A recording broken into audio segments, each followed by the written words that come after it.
Bonjour à tous, bienvenue une nouvelle fois chez les anciens. Alors aujourd'hui, je suis ravi d'être là. Je suis avec un ancien de ma cité.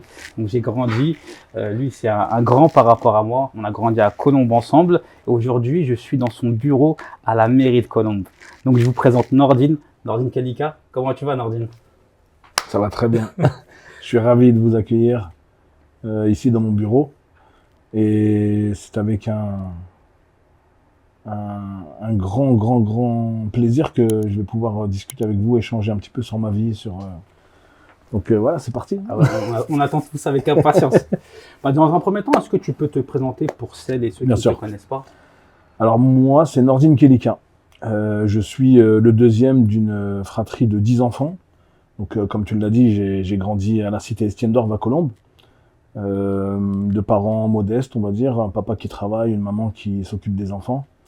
Une vie dans mon enfance, franchement, bon, après c'est peut-être normal, on était des enfants, on n'avait pas les problèmes qu'on a aujourd'hui, mais j'ai vraiment un grand pourcentage de bons souvenirs, que ce soit au niveau familial, mais même au niveau des voisins, avec vous, les anciens aussi, hein, quand on était jeunes, c'était pour nous des anciens aussi, qui étaient des exemples pour nous, avec leur parcours difficile. Hein. Nos parents sont arrivés du bled, avec toutes les difficultés qu'on peut imaginer, mais malgré tout, ils ont réussi à plus ou moins bien élever leurs enfants. Et puis aujourd'hui, bah, toi et moi, on est la preuve que ça va, quoi.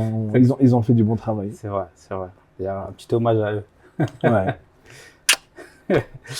Est-ce que tu peux nous raconter un petit peu ton enfance, Ouais. les débuts dans ta scolarité, vraiment le début? Alors, intéressant, cette petite école maternelle en plein milieu de la cité.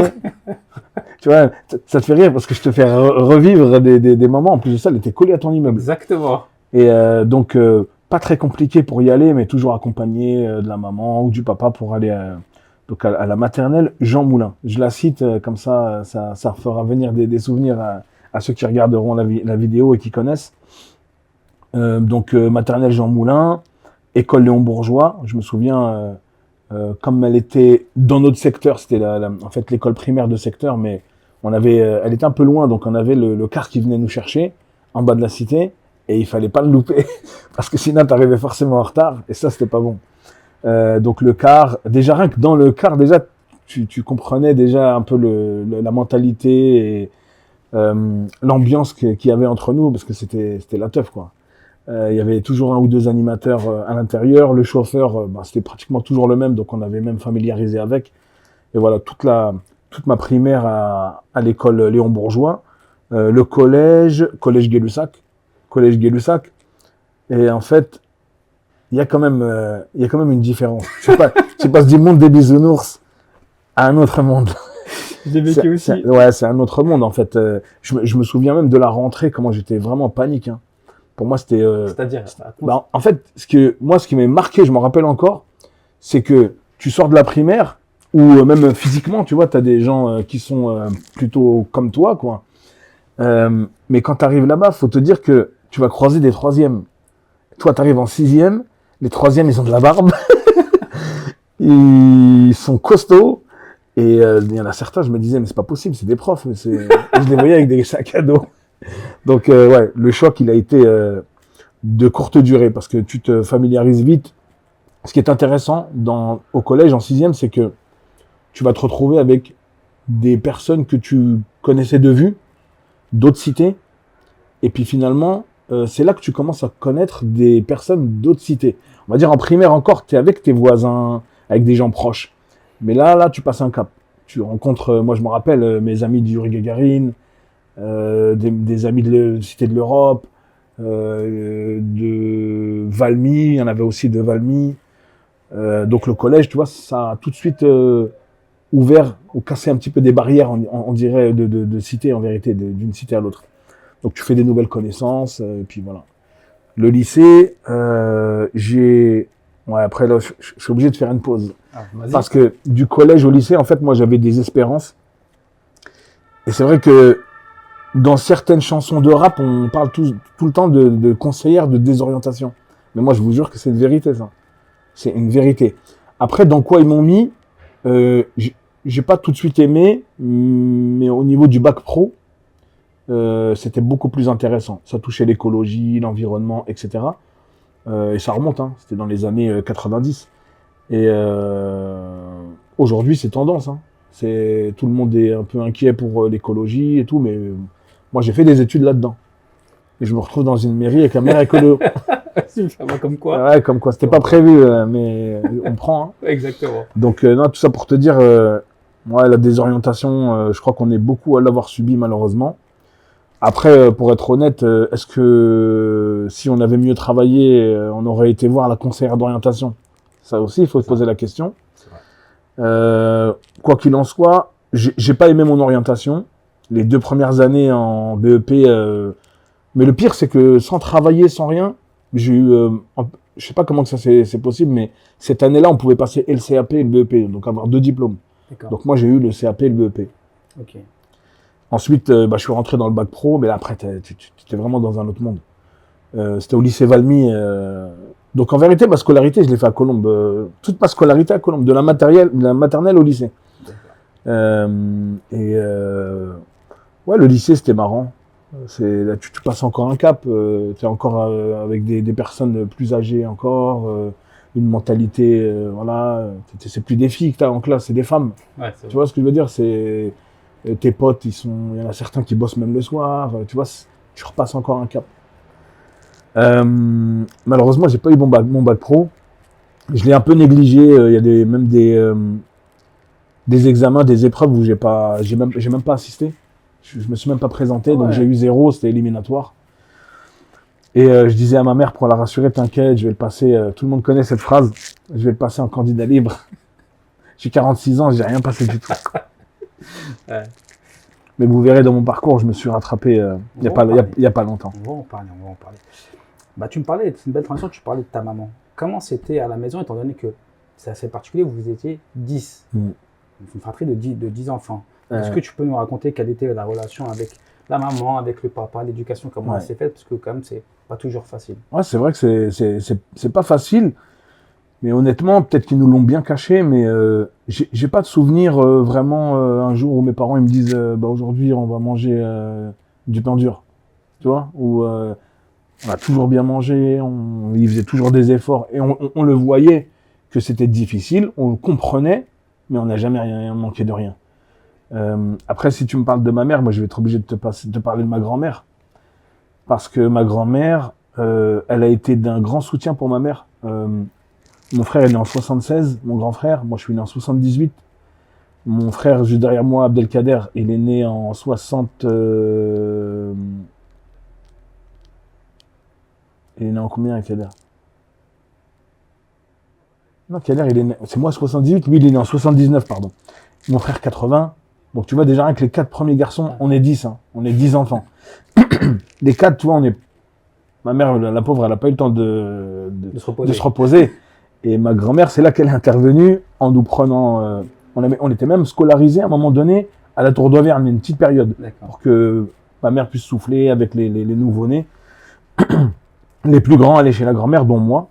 Et donc, notre grand-mère, notre grand-père, ils sont plus de ce monde, hein, mais on leur doit beaucoup. Ouais.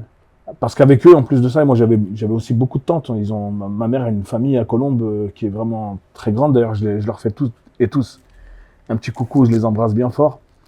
Et donc, ils ont soulagé ma mère comme ça.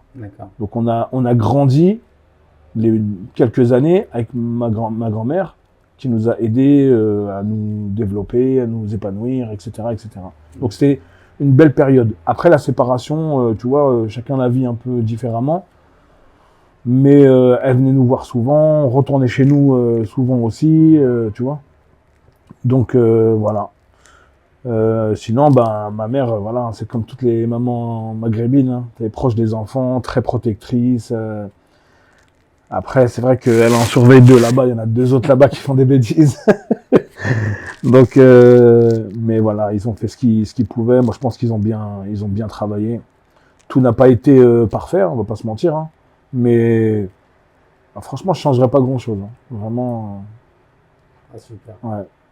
Est-ce que tu as des petites anecdotes à nous raconter? Parce que je connais bien ton papa. Moi, bon, je rigolais beaucoup avec lui et je rigole d'ailleurs toujours beaucoup quand je le vois. Est-ce que tu as des petites anecdotes à nous raconter à la maison Ouais, entre maghrébins, faut savoir un truc, c'est que mon père, jusqu'à aujourd'hui, c'est pas lire et écrire. D'accord. Donc mon père, il est illettré.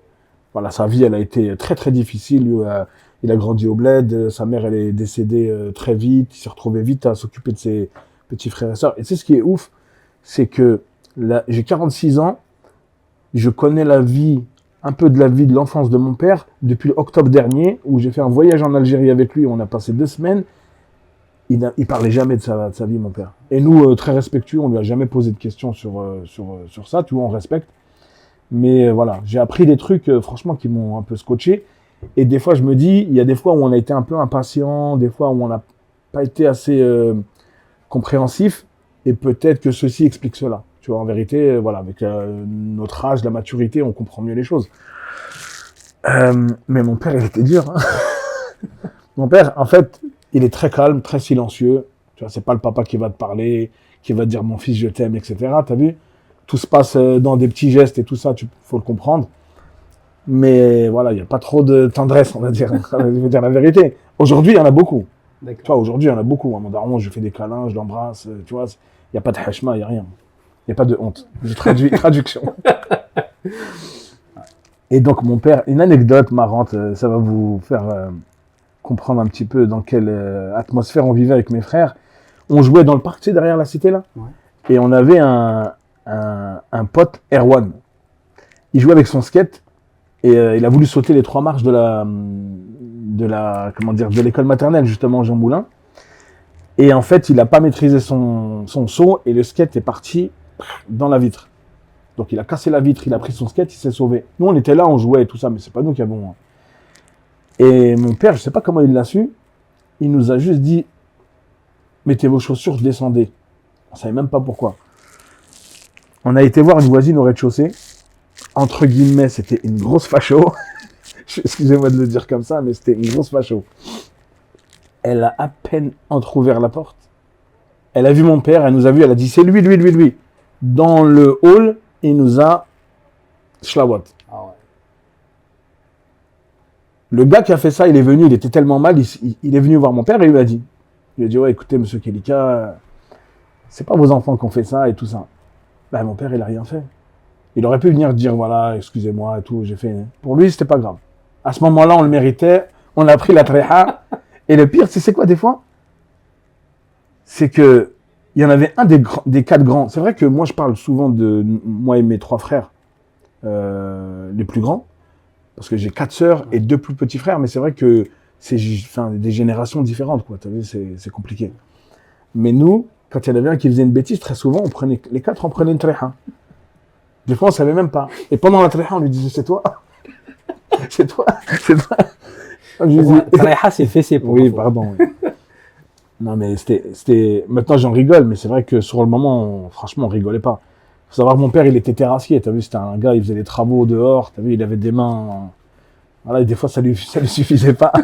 J'espère qu'il n'aura pas de problème avec la justice, mais des fois, il nous fouettait avec la ceinture. Ah ouais. Ah, bon, c'était l'époque. Ah, c'était normal à l'époque. Mais c'est prescription. Franchement, c'est des belles anecdotes, mais on en garde des bons souvenirs. On en garde de très très bons souvenirs. Très très bons souvenirs. Mais nos parents, c'est des magiciens en vérité, je te jure. Des fois, je me rappelle, ils nous rendaient heureux avec pas grand chose. Moi, je me rappelle de ma mère, elle faisait des soirées, elle achetait quelques petits paquets de gâteaux, elle nous mettait un dessin animé à la télé le soir. On était tous par terre, couverture, tu sais, les petits matelas et tout ça. On veut que ça. C'est magnifique. Et on passait une très très très bonne soirée. Et c'est des très bons souvenirs. Tu te rends compte, il y en a, ils vont te parler de voyage, à leur jeune âge. Moi, tu me donnes ça avec mes frangins, ma mère, je suis le plus heureux du monde. C'est beau, voilà. C'est beau. Pour revenir à ta scolarité, donc tu nous as dit que tu avais passé ton bac, pas vraiment parce que tu n'es pas allé, donc tu ne l'as pas eu. Est-ce qu'à ce moment-là, déjà, tu avais une conscience politique? Pas du tout. Je vais être direct. Moi, je suis rentré dans une équipe pour les élections en 2020. Je suis rentré en campagne électorale avec l'équipe en 2019. En 2018, je calculais pas la politique. D'accord, c'est fou. Je calculais pas la politique. Mais après, il y a un truc qui va avec une de mes activités, en fait, et pour moi qui est la plus importante, c'est le monde associatif dans lequel je suis depuis 2009 avec mon frère. Mon frère a créé une association sportive. Si tu peux expliquer, Ouais. détailler, vas-y. Alors en 2009, mon frère a créé Abdelkader. Il a créé une association sportive et moi je me suis tout de suite mis dans le projet. Tout d'abord en tant que gardien de but et ensuite j'ai passé tous les diplômes pour pouvoir créer avec mon frère. C'est un club de foot. C'est un club de futsal. Ok, futsal. On faisait que du futsal. Et donc on a commencé avec quelques potes du quartier que tu connais bien en plus. Et donc on a eu tout de suite de bons résultats. On a fait un championnat régional très rapidement, donc on est vite monté de catégorie. Et puis on a stagné un petit peu au niveau des résultats sportifs. Et voilà, donc on est parti depuis 2009. En 2013-14, on a créé notre école de futsal. C'est-à-dire qu'on avait envie de transmettre ça aux plus jeunes. Donc on a accueilli des enfants de 5-6 ans jusqu'à 11-12 ans, on va dire, répartis sur plusieurs créneaux en semaine. Et pour ça, pour que ce soit bien cadré, j'ai passé tous les examens pour pouvoir encadrer les jeunes donc pendant les séances d'entraînement et pendant les tournois, pendant les matchs que le district et la Ligue de Paris proposaient. Donc j'ai passé... aujourd'hui, je suis éducateur fédéral futsal. D'accord. Voilà, donc C'est un bon diplôme. ouais, c'est un super diplôme, en tout cas pour le niveau moi que j'ai, c'est un très bon diplôme. Ensuite, j'ai arrêté de gauler, j'ai été gardien de but de l'équipe senior pendant plusieurs années. Ensuite, j'ai pris en charge l'équipe senior, donc je suis devenu coach jusqu'à aujourd'hui. Et toujours coach. Ouais, je suis toujours coach. Je suis suspendu. Je vais en parler. Non, je rigole. Non, en plus, c'est vrai, je suis suspendu pour un truc vraiment bidon, mais c'est pas grave, c'est le parcours qui veut ça. Donc voilà, on a créé l'école de futsal, les jeunes sont contents. À côté de ça, on a aussi créé des liens importants avec l'Agence pour l'éducation par le sport, l'APELS. Et tous les ans, on arrive à introduire dans un programme qui s'appelle le programme Déclic Sportif, des jeunes sans diplôme. Le programme, en fait, il est simple. Ils te prennent, toi, tu proposes déjà en tant que club, tu proposes des jeunes pour participer donc au programme Déclic Sportif. Et pendant 12 ou 18 mois, ça dépend des formations, ils sont pris en charge, ils sont coachés par des pros pour leur apprendre à faire des prises de parole en public, la posture lors des entretiens pour un travail. Donc ils vont les coacher pendant plusieurs mois comme ça. Pareil, devant des caméras pour essayer de corriger un petit peu ce qu'il y a à corriger. Et à la fin du process, donc ils signent un CDI dans différentes entreprises. Et pour eux, voilà, c'est le début de leur vie professionnelle et de leur vie tout court en vérité. Ils peuvent prévoir des choses, fonder une famille, etc. Donc ça, c'est une grande fierté pour nous. On a aujourd'hui, depuis 2016-2017, on a entre 15 et 20 jeunes de Colombes qui ont signé des CDI. Certains ont changé de boulot, mais quoi qu'il en soit, ça a été un tremplin pour eux, quoi qu'il arrive. Il y en a qui sont restés dedans, et il y en a qui ont choisi de faire autre chose, mais s'ils n'étaient pas passés par ce programme-là, ils n'en seraient pas là aujourd'hui. Donc quoi qu'il arrive, nous, on a fait quelque chose de positif pour eux. Ouais. C'est beau, super. Et ensuite, bon, vous avez créé votre club de futsal. Ouais. Vous avez fait aussi, je crois, un côté foot à 11, si je ne me trompe pas. Ouais. Alors, on a pas mal de joueurs qui nous ont sollicité pour créer une équipe de foot libre, comme on appelle ça, le foot à 11. Et donc, on a engagé une équipe et en fait, c'est incroyable parce que on a récupéré des joueurs qui étaient dégoûtés du foot, mais qui étaient intéressés par le projet match le dimanche et pas d'entraînement la semaine. Il est bizarre le projet, hein, mais je te jure qu'on a attiré pas mal de bons joueurs comme ça. On a fini premier du championnat en D5. À l'époque, non, il n'y avait pas la D5, il y avait le plus bas, c'était la D4 en district. Donc on est monté en D3. On a fait comme ça quelques bonnes saisons. Et en fait, les clubs, d'autres clubs, de Colombes et d'ailleurs, bah, en fait, ils flippaient sur nos joueurs. Donc, nous, on les a relancés en vérité. D'accord. Ils ont fait 2-3 bonnes saisons chez nous et puis ils sont retournés dans des clubs plus structurés, des vrais clubs de foot à 11. Et nous, en vérité, on leur en veut pas. Nous, on est content d'avoir contribué à cette relance, en fait. On a relancé leur carrière. D'accord. Ouais, on a récupéré des super bons joueurs. Un des meilleurs qu'on a réussi à récupérer. En plus, bon, il est venu vraiment. Il était un peu sur la fin de sa carrière, on dirait. On dira, mais un gars comme Karim Regragui, par exemple, très très bon joueur, qui est venu renforcer notre équipe en foot libre et en futsal aussi, parce que tu peux avoir les 2 licences. Ouais. Des garçons comme Mohamed Betta, très bon joueur. Kamel Kesh, je t'ai mis dans le groupe, j'espère que tu kifferas ce petit moment. Mais plein d'autres. On avait aussi un super bon joueur, il s'appelait Théo, et il est parti vivre à Bordeaux. Je sais pas s'il tombera sur cette vidéo, je lui fais une petite bise. Un joueur incroyable, mais vraiment incroyable. Et comme ça, pas mal de joueurs sont passés chez nous, on les a relancés, et puis ils sont partis dans d'autres clubs, voir si l'herbe est plus verte. C'est ça. Et vous en êtes où là sur le foot à 11? Bah, sur le foot à 11, par exemple, cette année, on fait une très bonne saison, je trouve. On n'avait pas très bien commencé, mais on s'est bien repris avant les vacances de Noël. Je crois qu'on est 3e du championnat en D5. Donc c'est la plus basse, hein, mais pour un club comme nous, c'est difficile de jouer parce qu'on joue souvent avec les 2e ou 3e équipes de bons clubs des Hauts-de-Seine. Ouais. Donc eux, ils sont libres de faire descendre des joueurs. Nous, on a notre équipe, elle bouge pas. Ok. Donc la difficulté, elle est là. Mais on va se bagarrer jusqu'à la fin. Hein. Le coach de l'équipe 11, l'équipe de foot à 11, c'est mon frère Kader. D'accord. Ouais. Et en futsal, qu'est-ce que ça donne? En futsal, très très mauvaise saison. D'accord. Donc et vous êtes en quelle division actuellement? On est en D1. Cette année, franchement, moi je voyais bien avec l'équipe que j'ai finir dans les 2-3 premiers. Là, on est vraiment dans le bas de tableau. On n'est pas... Pour te dire, on fait très souvent jouer des U18, mais qui sont très très bons pour pallier à des absences, pour blessures et tout. Après, il y a ça aussi. On a pas mal de joueurs blessés. Il y en a pas mal qui ont double licence, qui ont la licence foot à 11 et aussi futsal. Bon, il suffit que tu te blesses au foot à 11, la semaine d'après, tu peux pas jouer au futsal.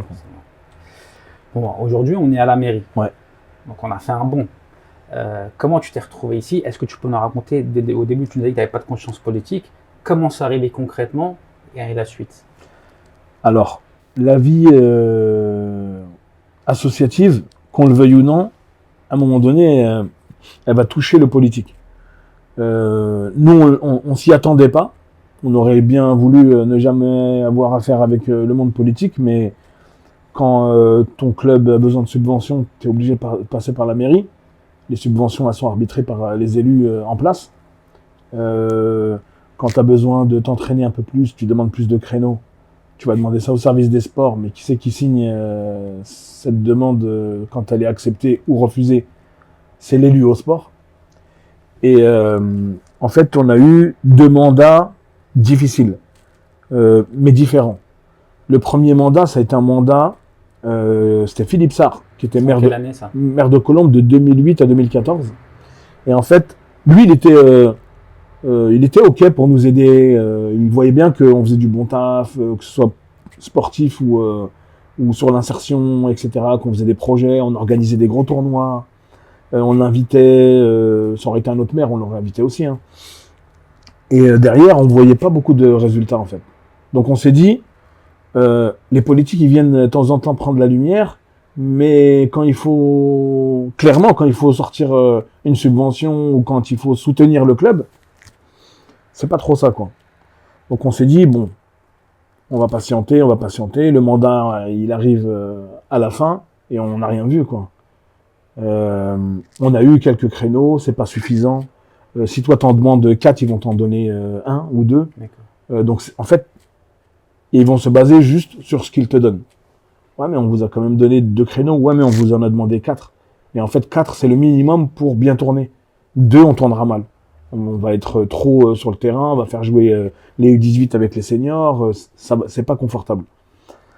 Donc le mandat s'est terminé et la dernière année, donc il est venu nous voir en nous disant ouais bon j'ai merdé, on fera mieux, prochain mandat, mais faut voter pour nous. C'est ça que j'ai pas aimé. Voilà, c'est ça que j'ai pas aimé. En fait t'es personne quoi. En fait t'es personne, t'es rien, t'es pas important, sauf pour les élections. Malheureusement pour lui, il a perdu les élections. Donc la droite, elle est arrivée. Et c'est pas la droite centre. Hein. C'est la droite. Eux, ils sont arrivés et ils ont carrément écrasé notre club. Ah ouais. Vraiment, moi j'entendais que si on n'existait plus, ils étaient contents. Donc, bon, franchement, Dieu merci, aujourd'hui on est encore là. Mais ça a été un combat pendant tout leur mandat. Tout ce qu'on demandait, c'était la guerre. Des trucs même basiques, hein, des trucs vraiment bidons, faire un événement. Bon, ils nous accordaient à la dernière minute. Ils venaient prendre 2 photos, ils s'en allaient à la seconde. C'est-à-dire, l'événement, on le fait, on a mis des semaines à le préparer. Toi, tu viens, tu prends une photo et tu t'en vas. Tout ce que je déteste. Vraiment tout ce que je déteste. La posture politicienne à 2 balles. Vraiment que je déteste. On avait même créé une équipe féminine, ils nous l'ont fait fermer. On avait une top équipe.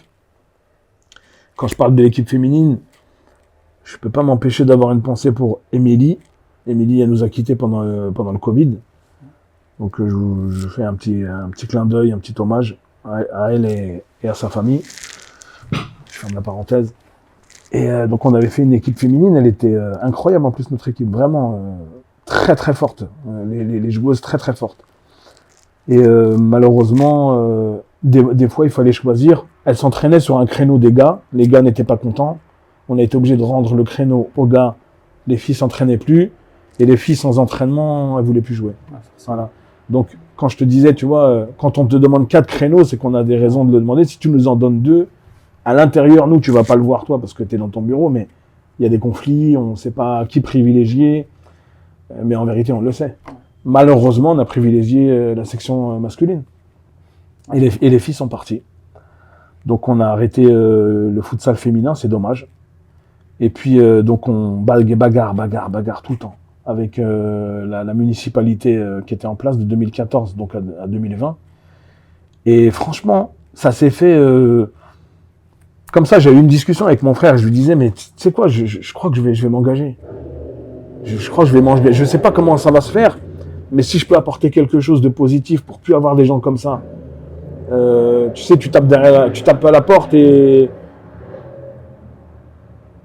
je vais aller faire le connaisseur. J'allais dire ouais, c'est une. Je connais pas les motos. Non. Et en fait, je me suis dit, j'ai dit à mon frère, plutôt que d'aller voir des gens qui te méprisent, qui te calculent pas, qui veulent pas t'aider, qui veulent pas te soutenir. Et si c'était nous derrière justement dans ce bureau, tu sais. C'est de par l'injustice que tu as eu. Exactement. Donc retenez bien ça. L'injustice des fois peut révéler des choses vraiment surprenantes. Et vraiment, je le dis face caméra, je ne suis pas un politicien, mais vraiment. Mais je suis dans une municipalité. Avec des groupes politiques, etc. C'est un peu compliqué des fois de tout comprendre. Mais maintenant, ça fait 5 ans, bientôt 5 ans. Voilà, j'ai fait ma place. J'ai commencé comme conseiller municipal. Donc, avant ça, je brûle pas les étapes, mais le candidat qui se présentait en fait avec un rassemblement de la gauche. En fait, moi, si tu veux, depuis que je suis petit, j'ai toujours entendu la gauche, ils sont avec nous. Okay. Tu vois ce truc-là la gauche, ils sont avec les minorités. La gauche, ils font du social. La gauche, ils aident les gens. Tu vois. Donc, nous, on a eu ça un peu dans notre logiciel, tu vois. Et je me suis dit, de toute façon, faire une liste de citoyens, moi, j'ai déjà vu dans des villes, ça marche pas. Tu vas attirer qui ta famille. Bon, peut-être avec la mienne, on va gagner. Non, mais tu vas attirer ta famille, tu vas attirer tes amis proches, ou ceux qui te disent « Ah, mais moi, les élections, je m'en fous, mais si c'est pour toi, vas-y, je vais venir voter. » Tu vois. Pas des gens qui sont convaincus, qui se disent « Bon, l'action politique, elle a une valeur. L'action politique, elle peut changer des choses. » Et malheureusement, Et je les comprends, moi, ces gens-là. Moi, j'ai été longtemps dans ça. Ouais. J'ai été longtemps dans ça. T'es déçu par la gauche, t'es déçu par la droite, mais tu fais quoi? Qu'est-ce que tu fais? Donc je me suis dit, je vais aller pas vers le moins pire, t'as vu, mais je me suis dit, avec des gens, puis il y avait des visages que je connaissais. Tu vois, ça m'a rassuré. Il y a des visages aussi des quartiers, tu vois, qui se sont engagés dans la même liste que moi. Ça m'a aussi rassuré un peu. Et ben, je me suis engagé dans la liste de rassemblement de gauche avec une étiquette de citoyen. Donc j'ai pas pris de carte dans un parti politique jusqu'à aujourd'hui. Moi, je veux ma liberté. Si un jour je suis pas d'accord avec le maire, je lui dirai dans son bureau, et puis s'il faut m'abstenir sur un vote ou quoi que ce soit, je le ferai. Et je veux pas être tenu, tu vois. Parce que les partis politiques, surtout dans une ville comme la nôtre, t'as par exemple, non, je vais pas te donner parce qu'ils vont dire pourquoi t'as pris cet exemple. Donc un groupe politique avec une étiquette politique, si le chef il te dit, tu dis rouge, ils vont dire rouge. D'accord. Et j'ai dit rouge. Pourquoi j'ai dit rouge? Je vise personne. Non, et donc moi je veux être libre. Voilà, donc j'ai rencontré la tête de liste avec qui je me suis entretenu, m'a posé des questions sur mon parcours. Donc moi je lui ai bien expliqué que vraiment j'avais envie de m'engager, en vérité, je lui ai expliqué pourquoi.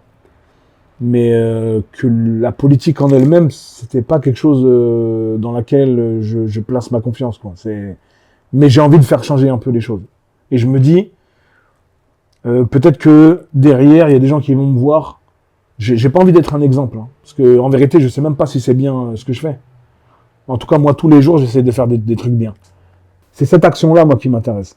D'être utile aux autres. Voilà. Moi, je suis pas là en train de marcher dans la rue avec mon écharpe bleu, blanc, rouge en disant la mairie, tu vois, c'est pas... Donc, en vérité, voilà, j'ai rencontré donc la tête de liste du Rassemblement de gauche, qui a été séduit en vérité par mon parcours, par mon engagement, etc. Et merci pour la tasse. Elle est grave, et mes initiales.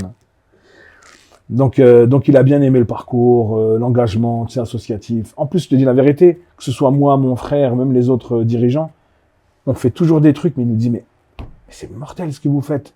Pourquoi vous communiquez pas? Franchement, administration, communication, on est naze. Mais on fait. Voilà. On fait, on organise. Et il y a des gens qui sortent de nos actions très satisfaits. Tu vois, donc voilà. Il m'a proposé une place d'adjoint au maire dès le départ. Et il voulait même être adjoint au sport. Franchement, j'avoue que ça m'a fait un petit peu flipper, parce que c'est pas un monde que je connais pas les codes, je sais pas comment c'est organisé une mairie, je sais pas qui fait quoi, je sais pas quel sera mon rôle, qu'est-ce que je vais pouvoir apporter concrètement. Donc j'ai réfléchi et j'ai refusé sa proposition dans un premier temps. Et je lui ai dit, par contre, je veux être sur la liste, je veux être avec toi, je veux aussi que tu m'entendes quand j'ai des projets, Et donc il m'a dit, bon écoute, je te laisse au sport, à la préparation des Jeux Olympiques et aux événements sportifs, et je te mets conseiller municipal. Je lui ai dit, écoute, ça me va. Donc il a mis une adjointe au sport. Donc c'est elle qui décidait, c'est elle qui faisait... Mais après, c'est vrai que c'est compliqué, moi qui viens d'une association sportive qui est existante, ça a posé des problèmes. Ouais, je comprends. Voilà. Même si tu te mets en retrait, tu prends pas de décision, même les courriers, c'est pas toi qui les signes, on dira, ah ouais, mais cette décision-là, c'est parce qu'il y a une ordine. Je l'ai entendu plein de fois dans certaines associations sportives, alors que franchement, je suis pas décisionnaire. Il y a le maire, il y a l'adjointe, en l'occurrence, même le directeur du service des sports, il a plus de poids que moi, si tu veux savoir. Et donc, j'ai fait, je crois, un peu moins de 2 ans, et j'ai changé de délégation. Franchement, c'était pesant. Okay. En plus, il y a un autre problème, c'était en interne au niveau associatif, ils étaient demandeurs de nouveaux créneaux. Il faut savoir que l'équipe de foot au Petit Pain, elle s'entraîne pas de la semaine et elle a match le dimanche. Ouais. Donc, ceux qui s'entraînent pas de la semaine, ils viennent aux entraînements de futsal, en sachant que les entraînements de futsal, c'est le lundi soir. Le lundi soir, une semaine match, une semaine entraînement, ouais. Donc c'est une fois sur 2. Et on a un autre créneau le mercredi soir, dans un tout petit gymnase qui est pas homologué pour faire des matchs, même amicaux, etc. Donc en fait, il y a rien qui va, en fait. Donc tu te retrouves en surpopulation sur les entraînements de futsal parce que les mecs du foot à 11 y viennent. Bref. Donc, ouais, après les sports, j'ai été conseiller municipal en charge de la propreté de l'espace public. Même si ça c'est pas sexy, franchement, c'est une période que j'ai bien kiffé. D'accord. Ouais, franchement, tu sais, les gens, quand tu leur dis ça, ils disent ah, ouais, les poubelles et tout, les balais et tout. Les balais. Je connais le balai. Eh ben, franchement, déjà, les agents, franchement, ils sont attachants. C'est vraiment des gens courageux, qui font du bon travail, qui est pas trop reconnu. Je me souviens, dès que je suis arrivé, on a mis en place une campagne d'information sur les agents du service propreté. Tu vois, ça, c'est des actions, franchement, que j'aime beaucoup. C'est des gens de l'ombre, bah, je les ai mis dans la lumière. On a fait des grands panneaux avec des agents volontaires. On les a pris en photo avec des photographes professionnels, avec un petit slogan, etc., pour les mettre en avant. On a fait dans le Vivre à Colombes, là, tu sais, le magazine de la ville. On a fait, je crois, 4 pages sur le service propreté. Ils étaient heureux. Ah. Donc, eux, ils font un travail un peu ingrat, mais on les a mis un petit peu en avant. Donc, voilà, une période plutôt positive, où il y avait plein de choses à faire, plein de plaintes. J'ai du caca devant mon pavillon. Il y en a marre des chiens. Alors qu'on met tout en place, en vérité, pour que ça se passe bien. Tu mets des petits sacs pour que les gens... Bon, moi, je le ferai pas. C'est pour ça que j'ai pas de chien. Et ils ramassent, hein, tu vois. Mais des fois, il y a plus de sacs. Il y en a, ils s'en servent pour sacs de congélation à la maison. Ils les prennent, tu vois, et ils les vident. L'incivilité, c'est ça qui nous tue, en vérité. Ouais, l'incivilité, c'est pour ça qu'il y a un gros travail à faire sur les jeunes. Mais dans tout, en vérité. Hein. Que ce soit, on parle de propreté, ça peut être la propreté, ça peut être plein de trucs. Plein de sujets importants pour eux. Les bonbonnes, là, tu sais, les trucs qu'ils inhalent, là, et tout ça, là. Ouais. Bon, moi, on a fait un jour une opération, on est passé dans le Parisien, même. On a fait un stage d'une semaine avec des enfants. On leur faisait le matin soutien scolaire et après-midi sport.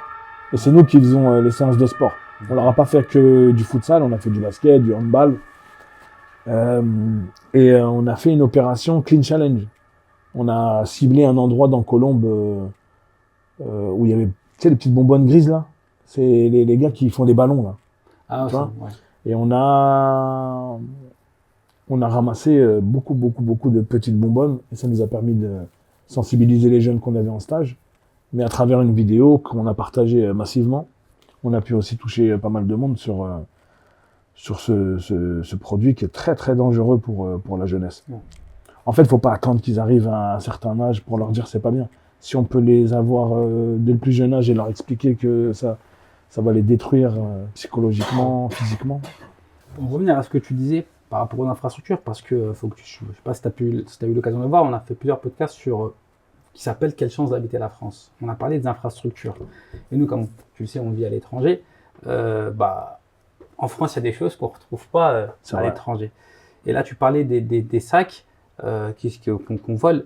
Est-ce que tu peux mettre en avant aussi ce côté infrastructure qu'on peut retrouver en France et comme toi aussi tu as voyagé, ne serait-ce qu'en Algérie ou dans d'autres pays, dire le bien qu'il y a ici et pour que les gens se rendent compte quand même qu'il y a une réelle chance, malgré les difficultés de chacun, de vivre en France. Alors si on parle que de ça, moi je vais aller dans ton sens et je vais te dire quelle chance d'habiter la France.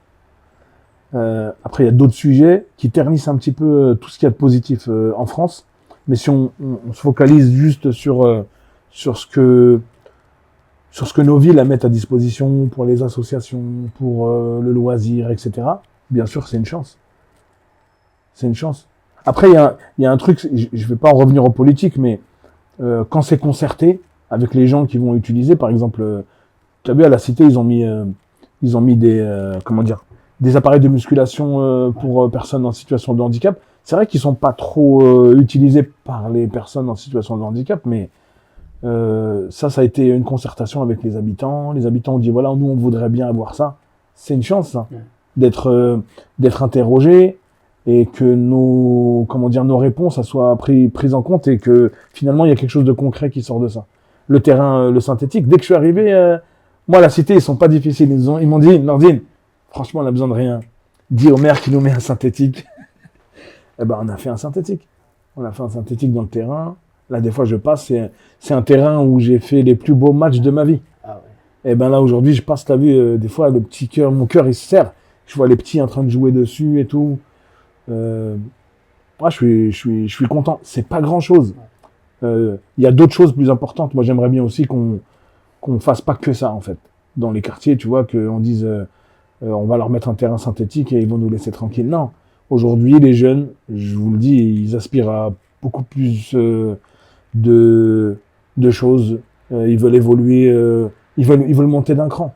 Dans le savoir, dans les études, c'est dans ça qu'il faut les aider. C'est dans ça. Mais pour en revenir à ta question, moi je pense que oui, on a de la chance en France. Tu vas aller faire du sport, tu peux faire du sport dehors. Tu veux payer pour aller faire du sport, tu peux payer pour faire du sport, mais si tu veux pas payer, ben c'est possible de faire du sport gratuitement. Tu vas sur les installations, tu regardes derrière les fossés Jean, il y a un parcours musculation qui a été mis en place par la municipalité. Je fais pas de la pub pour la municipalité, mais c'est des bonnes choses, donc j'en parle, tu vois.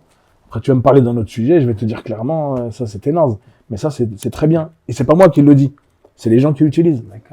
Bah, quand j'étais à la propreté, ils m'ont appelé, ils m'ont dit, Nordine, la muscu c'est bien, mais à chaque fois, l'été surtout, on boit, on jette les bouteilles par terre, les gars, ils font n'importe quoi. Je vais vous installer des poubelles. Non, mais tu vois, le truc, c'est bidon, mais la concertation. Et c'est ça ce que je te disais au début sur l'engagement politique, c'est que on n'a pas de relais en vérité dans les mairies, dans les quartiers. On n'a pas de relais, et les relais qu'on a eus à l'époque, je suis désolé du terme, et je vise vraiment personne, hein, mais c'était des gens qui se fondaient dans la masse, tu vois. Ils arrivent à la mairie, tu dis tiens, il y a Aziz, Kamel ou je sais pas moi, Bintou, elle est là-bas et tout, mais ils te calculent même pas. Aujourd'hui, moi je suis très très fier de dire, ouais, je suis à la mairie et j'écoute tout le monde. J'écoute tout le monde. Mon numéro de téléphone, des fois il y a des gens, je les connais même pas. On m'a donné ton numéro, ouais, pas de problème, qu'est-ce que je peux faire? Je prends le temps d'écouter, je lui dis, je te promets rien, mais si on peut faire avancer ton dossier ou ta demande, on va le faire. Tu passeras pas devant tout le monde, peut-être qu'il y a des gens qui sont encore pires que toi, mais si on peut t'aider, on va le faire. Donc ces relais-là, pour moi, ils sont importants. Et c'est ça ce que je disais à mon frère Kader. Je lui disais, il faut qu'on arrive à trouver des gens, même si c'est pas moi, moi ça me dérange pas que ce soit pas moi, si c'est quelqu'un d'autre, mais qui tient la route. Tu vois? Super, franchement, c'est hyper intéressant. Maintenant, forcément, tu es à la mairie aujourd'hui et tu as eu des difficultés. Enfin, ou tu en as et tu en as eu. Est-ce que tu peux nous les raconter, si tu peux le faire, et nous dire, et ensuite, à l'occasion, tu nous en as un peu parlé, quelles sont tes fiertés, si on peut dire ça comme ça? Ouais, les difficultés, tu peux que avoir des difficultés dans ce monde-là parce que tu as déjà, comme je t'ai dit, les groupes politiques. Moi, je suis dans un groupe de citoyens engagés, en vérité. On n'a pas d'étiquette politique. Il y a des tel parti ou tel parti, mais ils sont vite rentrés dans le moule, tu vois, citoyen et tout ça. Il y a des codes, en fait, en politique, et il y a il y a une façon de travailler que moi, je ne connaissais pas. Donc, il a fallu que j'observe pas mal, que j'écoute pas mal, mais le temps d'observation, il est long, le temps de réflexion, il est long, et eux, ils font leur truc, en vérité, tu vois. Ils avancent, eux, ils sont rodés. Les politiciens, ils avaient ça dans le biberon, t'as vu. Moi, je connais pas. Donc, après, tu peux avoir des personnes avec qui tu t'entends bien pendant quelques mois, et puis, tu peux ressentir après, parce que toi, tu as mis de la sincérité dans ton engagement, tu peux ressentir chez eux que, en fait, à un certain moment, ils ont besoin de toi, mais finalement, tu comptes pas plus que ça. Moi, ça me dérange pas. Dans la vie, moi, tu sais, j'avance et je fais le tri. Moi, les gens qui tiennent la route, je vais avec eux jusqu'au cimetière. Tu vois, mais les autres, ça me dérange pas je suis pas quelqu'un qui est nostalgique ou des bons moments, etc. Les bons moments, je m'en rappelle, j'en rigole. Mais si une semaine après, tu m'as fait un coup de crasse, on va pas se disputer, mais je vais plus te calculer. Voilà, donc je passe vite à autre chose. Et je reste avec les bons, je reste avec les gens qui tiennent la route. D'accord. Et ensuite, tes fiertés, si on peut dire ça comme ça, tes réussites, plutôt? Bah, en vérité, fierté, réussite, moi je dirais que ma plus grande fierté, c'est de pouvoir aller dans tous les quartiers de Colombes et être bien accueilli. Mais vraiment. Je vais dans tous les quartiers de Colombes et j'ai encore mon coiffeur là-bas, rue de Metz. Je croise les gars des 4 chemins, toujours bien accueillis. Je vais boire un café à côté de chez mon frère à l'Europe, toujours bien accueilli. Après, il faut savoir que dans la vie, c'est un truc important, ça. Parce que c'est ça qui remplit vraiment mon frigo. Je suis chauffeur de bus à la RATP. Je J'en ai pas parlé, c'est quand même Tu n'en vis pas. important. Tu ne vis pas de ton poste à la mairie, c'est ça? Non, heureusement, parce que sinon, les pauvres, il n'y aurait pas grand-chose dans le frigo. Non, moi, C'est bien que tu le dises, faut je le suis dire. chauffeur de bus à la RATP depuis 2003. D'accord. Ça fait 21 ans que je conduis le 235. Donc, tu sais, moi, j'étais déjà identifié quand je passais dans le bus. Et ce qui est fou, c'est que ça fait 21 ans que je fais ça. Ça veut dire aujourd'hui, il y a des gens qui ont 23, 24, 25. Ils ont des enfants, ces gens-là. Je les emmenais à l'école. Mais pour de vrai. Et ils me reconnaissent. Leurs parents me reconnaissent. Là, il n'y a pas longtemps, j'ai fait une petite pause sur la ligne dans laquelle je suis. Là, c'est la ligne 235. D'ailleurs, tous mes amis, mes collègues de la ligne 235, je vous embrasse. Du dépôt d'Anières. Donc, ils m'identifient déjà grâce à ça. Et après, c'est vrai que quand je suis arrivé à la mairie, ils disent « Mais tu conduis pas des bus, toi ?» Et il y en a, ils comprennent pas. « Attends, je comprends pas. Tu travailles à la mairie ou tu travailles dans le bus ?» Non, non. La mairie, c'est pas un travail. C'est un mandat qui dure 6 ans, pour lequel j'ai été élu avec une équipe et un maire. Mais après, ça peut s'arrêter en 2026. Ok. J'espère pas, mais on verra le destin, ce qu'il nous réserve. Super. Est-ce que tu peux nous partager des chiffres afin que les gens se rendent compte que, bon voilà, tu es là, je ne vais pas dire bénévolement parce que je ne pense pas que ce soit le cas, mais combien tu gagnes à travers ce que tu fais? Alors, l'indemnité d'un conseiller municipal, elle tourne autour de 500 € par mois. D'accord. Mais je te promets que conseiller municipal, déjà, moi, quand j'étais conseiller municipal, après, peut-être que j'aurais pas dû faire autant, mais tu es sur le terrain tout le temps, tu as beaucoup de réunions, tu rencontres beaucoup de gens qui te parlent de ça. Même des fois, je suis à Leclerc avec ma femme, et il y a des gens qui me disent « Monsieur, c'est vous le... » Ma femme, je te jure, ça fait quelques années, elle est courageuse, donc je l'embrasse. Elle veut plus que je fasse les courses avec elle. Je la comprends. Elle ne veut plus faire les courses avec moi. Donc je reste dans la voiture et quand elle me dit j'ai fini, je viens, je porte les sacs et je les mets dans le coffre. Mais ça me dérange pas en vrai. Moi, partout où je vais, si les gens, ça 2 minutes des fois. C'est vrai que des fois, quand tu es pressé, que tu as un rendez-vous et qu'on te dit je peux vous parler, et tout, tu peux pas dire non, j'ai pas le temps. Ouais, je comprends. Moi, j'ai du mal. J'ai du mal à faire ça. Et donc, ouais, qu'est-ce qu'on disait? On parlait de ce que tu gagnais. Ouais. 500 en tant que conseiller municipal. Moi, je suis adjoint depuis pas très longtemps. Et l'indemnité d'un adjoint, si je dis pas de bêtises, hein, j'espère que je me trompe pas, elle tourne autour de 1500. D'accord. 1500 €. Donc à Par côté de mois. ça, tu travailles à côté. Bah, franchement, quand j'étais conseiller, je suis conseiller depuis le début, en vérité, de 2020 à fin 2024, octobre 2024. J'ai touché 500 € de la mairie, 500 et quelques tous les mois. Mais c'est pas ça qui remplit mon frigo. Qu'on entende bien, qu'on sache, parce que c'est important quand même Ouais, ouais. de savoir que tu Après, es là, pas pour l'argent, mais à la Non. base, c'est autre chose qui t'a amené.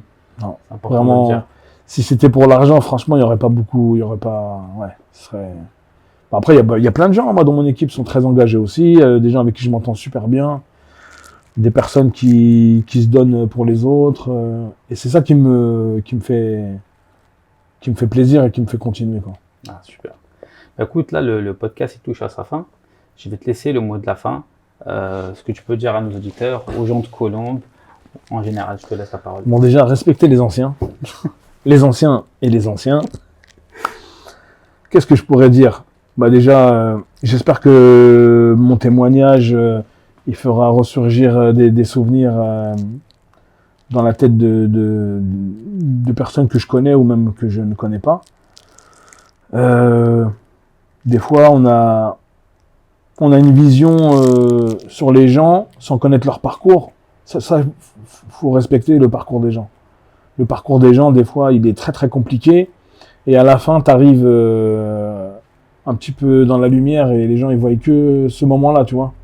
Les sportifs, c'est pareil. Les sportifs, c'est pareil. Dans le milieu professionnel, c'est pareil. À la mairie, c'est pareil. T'en baves un petit peu et puis quand t'en baves, il n'y a pas grand monde, si ce n'est la famille. Et puis quand il y a un peu de lumière, tout le monde est là en train de te dire ah, c'est top. C'est bien. Ouais, franchement, c'est bien, mais il faut respecter plus le parcours des gens que la finalité, en vérité. Et ce que je pourrais rajouter pour finir, celui qui est utile qu'à lui-même, il sert à rien, en fait. Moi, c'est ça mon truc qui me motive, c'est que faut que tu sois utile à ta famille, il faut que tu sois utile à tes voisins, il faut que tu sois utile. Moi, en tant qu'adjoint au maire maintenant, il faut que je sois utile aux gens. Si je suis inutile, franchement, je reste chez WAM. Chez moi. Oui, chez moi.